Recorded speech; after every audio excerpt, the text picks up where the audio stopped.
తెలంగాణలో ప్రైవేటు కాలేజీల యాజమాన్యాలతో జరిగిన చర్చలు సఫలమయ్యాయి. ఫీజు రీయింబర్స్మెంట్ బకాయిలపై ఉప ముఖ్యమంత్రి బట్టి విక్రమార్కతో చర్చల అనంతరం బంద్ విరమిస్తున్నట్లు ఉన్నత విద్యా సంస్థల సమాఖ్య ప్రకటించింది. ప్రభుత్వం తక్షణమే 600 కోట్లు, త్వరలో మరో 300 కోట్లు చెల్లించేందుకు అంగీకరించింది. గతంలోనూ 300 కోట్లు విడుదల చేసినట్లు అధికారులు తెలిపారు. ఈ నెల 3వ తేదీ నుంచి బంద్లో ఉన్న రాష్ట్ర వ్యాప్తంగా ఇంజనీరింగ్, ఫార్మసీ, డిగ్రీ, పీజీ కళాశాలలు చర్చలు విజయవంతంగా ముగియడంతో తిరిగి యథావిధిగా ప్రారంభం కానున్నాయి. తెలంగాణ రాష్ట్రంలో కొన్ని రోజులుగా కొనసాగిన ఉన్నత విద్యా సంస్థల బంద్ సమస్యకు తెరపడింది. ఉప ముఖ్యమంత్రి బట్టి విక్రమార్కతో ఉన్నత విద్యా సంస్థల సమాఖ్య జరిపిన సుదీర్ఘ చర్చలు విజయవంతమయ్యాయి. ఈ చర్చల అనంతరం శనివారం నుంచి రాష్ట్రంలోని విద్యా సంస్థలు యథావిధిగా తెరుచుకోనున్నాయి. కాలేజీల యాజమాన్యాలు ప్రధానంగా డిమాండ్ చేస్తున్న ఫీజు రీయింబర్స్మెంట్ బకాయిల చెల్లింపుపై ఉప ముఖ్యమంత్రి బట్టి విక్రమార్క కీలక హామీ ఇచ్చారు.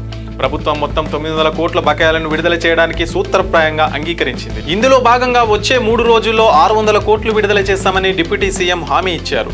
ఈ హామీతో కాలేజీల యాజమాన్యాలు శాంతించి బంద్ను ఉపసంహరించుకోవడానికి అంగీకరించాయి.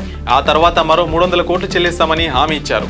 అంతకుముందే 300 కోట్ల వరకు బకాయిలు విడుదల చేశారు. ఫీజు రీయింబర్స్మెంట్ పథకం అనేది తెలంగాణలో విద్యార్థులకు, విద్యా సంస్థలకు మధ్య ఒక కీలక అంశంగా మారింది. ఈ పథకాన్ని ఉమ్మడి ఆంధ్రప్రదేశ్ రాష్ట్రంలో ముఖ్యమంత్రి వైఎస్ రాజశేఖర రెడ్డి హయాంలో పేద విద్యార్థుల ఉన్నత విద్య కోసం ప్రారంభించారు. ఆ తర్వాత వచ్చిన ముఖ్యమంత్రులు రోషయ్య, కిరణ్ కుమార్ రెడ్డి కూడా ఈ పథకాన్ని క్రమం తప్పకుండా కొనసాగించారు. ఎంతో మంది పేద విద్యార్థులకు ఈ రీయింబర్స్మెంట్ ఎంతగానో ఉపయోగపడింది. ఈ పథకం తర్వాతనే బీటెక్ చేసే వారి సంఖ్య పెరిగిపోయింది. ఇక తెలంగాణ ఏర్పాటు తర్వాత కేసీఆర్ ప్రభుత్వం ఈ పథకాన్ని కొనసాగించిన బిల్లుల చెల్లింపులో తీవ్ర ఆలస్యం జరిగేది. రాజకీయ ఒత్తిడి కారణంగా ఆ సమయంలో కాలేజీల యాజమాన్యాలు ప్రభుత్వానికి వ్యతిరేకంగా గలం విప్పడానికి భయపడేవి. కాంగ్రెస్ ప్రభుత్వం అధికారంలోకి వచ్చిన తర్వాత యాజమాన్యాలు బకాయిల చెల్లింపుపై గట్టి వైఖరిని తీసుకుని బంద్ను ప్రకటించాయి. విద్యార్థుల భవిష్యత్తును దృష్టిలో ఉంచుకొని ప్రస్తుత కాంగ్రెస్ ప్రభుత్వం తక్షణమే స్పందించడం ఉపశమనం కలిగించే అంశంగా చెప్పుకోవచ్చు.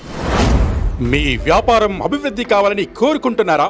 అయితే వెంటనే క్యూనస్ని సంప్రదించండి. Schools, colleges, banks, shops, office promotions, land promotions, political promotions, restaurant promotions, hospital promotions, పుట్టినరోజు వేడుకలు, శుభకార్యాలు, వ్యాపారాలు ఏవైనా, సందర్భం ఏదైనా ఇప్పుడే క్యూనస్ ద్వారా తెలియజేయండి. మీ వ్యాపారాన్ని అభివృద్ధి చేసుకోండి.